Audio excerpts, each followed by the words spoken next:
Hello, my darlings. Mother Raven here with a wonderful story I'm so excited to share with you. It's called Heir to Cernnonos, and it's by Absentmindednihist. Before I let the girl with the antlers into my house that December, I had thought that I was a practical sort of person. I was training to become a trauma surgeon, and I thought myself capable of cutting the limb, so to speak, of making the tough call, the hard but cruel decision. Ever the utilitarian, I'd seen the man with the bear's head stalking the woods on my properties days before she came to my door begging for entrance. There was no way she wasn't what he was looking for. And I had seen those teeth, yellowed tips pointing out from under his lips, and the muscled slope of his back, his enormous, brutal hands, discolored by tanning acid. Barring the door would have been the safer option. And yet, you didn't hear her as she pleaded me to open the door.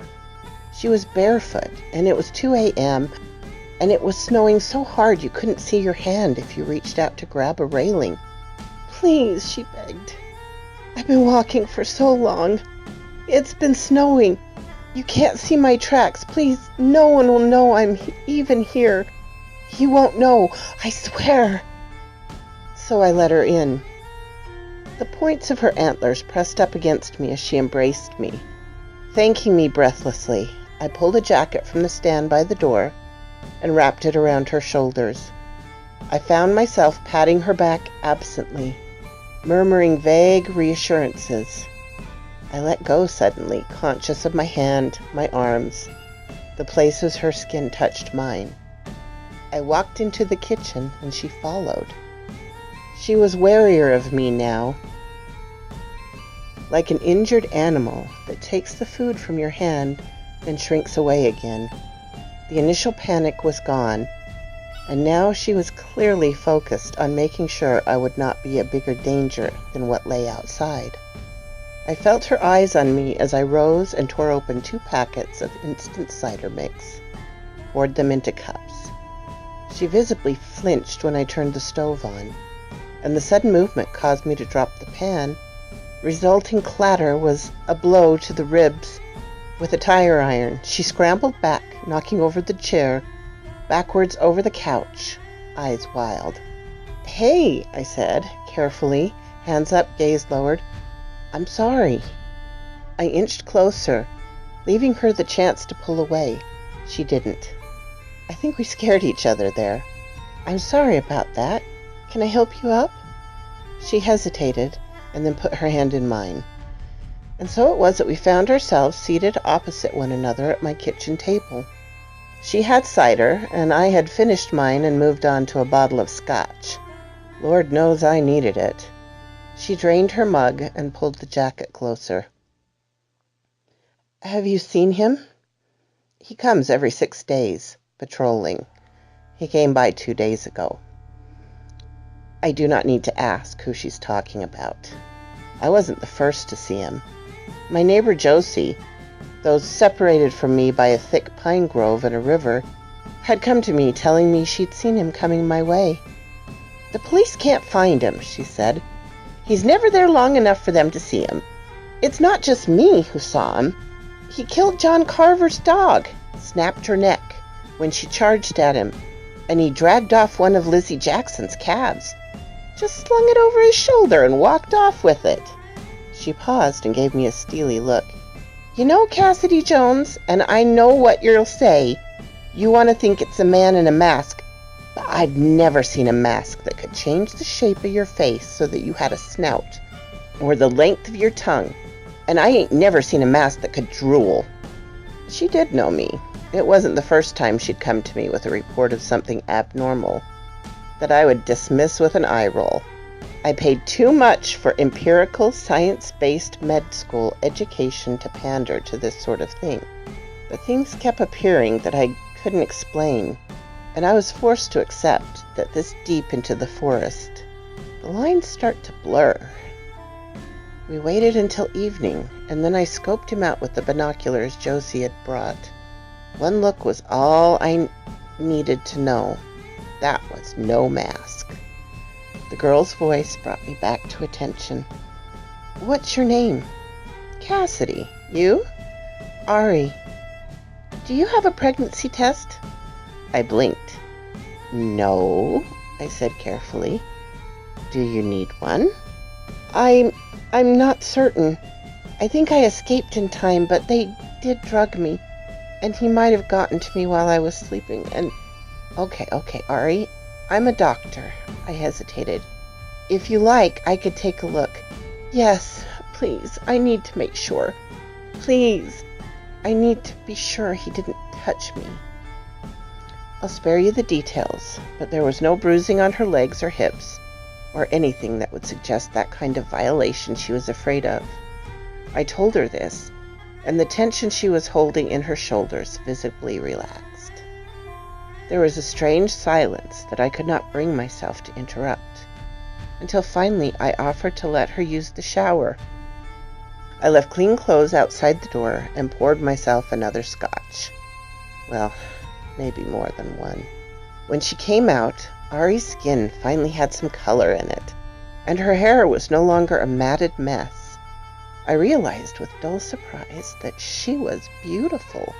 Her antlers were exquisitely complex, branching and bifurcating to elegant points. The dark circles under her eyes and the prominence of her cheekbones accentuated it rather than diminished.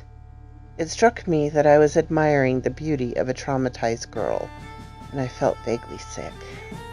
Hello, I said, suddenly unsure of myself.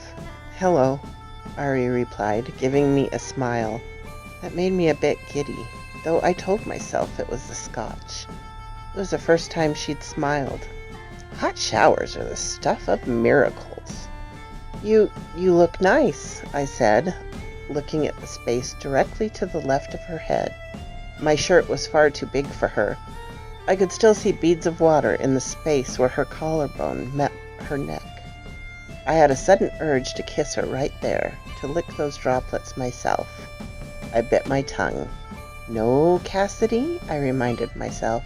Traumatized. Definitely too much scotch. That and the rush you feel when surviving something dangerous. Thank you. Silence. You deserve an explanation. I shrugged and waved it off, though even a half hour earlier I would have jumped on the possibility of understanding anything about this mess. There was a beautiful girl in my house, wearing my shirt. The circumstances of how that came to happen were less than significant. Don't worry about it. Let me guess. Bearman is your ex? The smile vanished from her face, and I kicked myself. Something like that. I'm sorry, I didn't know. It's fine, I didn't expect you to. But I'm supposed to marry him. And then I'll bear his child. And after that, he'll chase me through the forest and let his hounds tear me to pieces. Immediately, I was stone cold sober. She said the whole thing the way you'd tell your family what happened at work the day after you came home. This, she said, gesturing to her antlers, happens once a generation in my family. Heir to Cernnonos. It's a big deal. We don't know who it'll be. It takes a while for the antlers to grow in. The boys become the new head of the family. The girls, she paused. I wasn't sure if she'd continue. The day they started growing in, I cried myself to sleep. I tried to break one of them off, but I nearly bled to death. Grew right back anyway. They grow like bamboo. I could hear it in the night. It was sickening. Sure enough, I could see strange markings a little above the base of the right antler, where there was a difference in the grain. I reached out without thinking about it. It's okay, she said. You can touch it. I ran my thumb over it, paying attention to all the notches and whorls I could feel, until I came to my senses and pulled away. You're probably hungry, yeah? She nodded. Yeah, okay, I don't have much in the fridge right now, so I was just going to call the pizza place. Pizza sounds good. Okay, I said, a little startled. Did you think I didn't know what pizza was? She gave me a crooked grin. Ari laughed, and I smiled in spite of myself. I desperately wanted to hear that laugh again. We weren't that isolated. I have banana peppers on my half. No problem. As I began to dial the number, she wandered over to the window, gazing out at the snow falling. Hey, you said banana peppers, right? No answer. Ari? Fuck. She breathed, knuckles white on the windowsill. He brought the dogs. I joined her at the window, and I saw him again, holding 3 rangy black hounds on rope leashes. Ari dropped from the window before he could see her. I followed suit. She had her hands in her mouth and gnawed desperately at them. Listen, my car is out front. He's out back. We can sneak in if we're careful. You can hide under some blankets in the back seat, all right? She shook her head violently. They can smell me. I went to the spice cabinet, grabbed the vanilla extract, and shook some into her palm. Rub this behind your ears. It'll confuse them. Are you sure? Trust me. Each step we took from the door to the car was agonizing. Each time the snow crunched under our feet, I flinched and turned to see if he was coming. I heard the breathy, guttural noises of his hands, and heard them whimper as they pulled at their leashes. But he never came. Ari was carrying her shoes by the laces between her teeth, and I saw that her feet were not human. Rather, they were shaped like those of a wolf, though hairless and splayed out over the ice. She moved quickly enough to get to the car before me, bundling herself up on the floor of the back seat. When I finally managed to get in, I'd lost all feeling in my fingers. When I started the car, I heard it roar to life. I heard Ari gasp under her blankets. All seemed quiet. I didn't dare to breathe.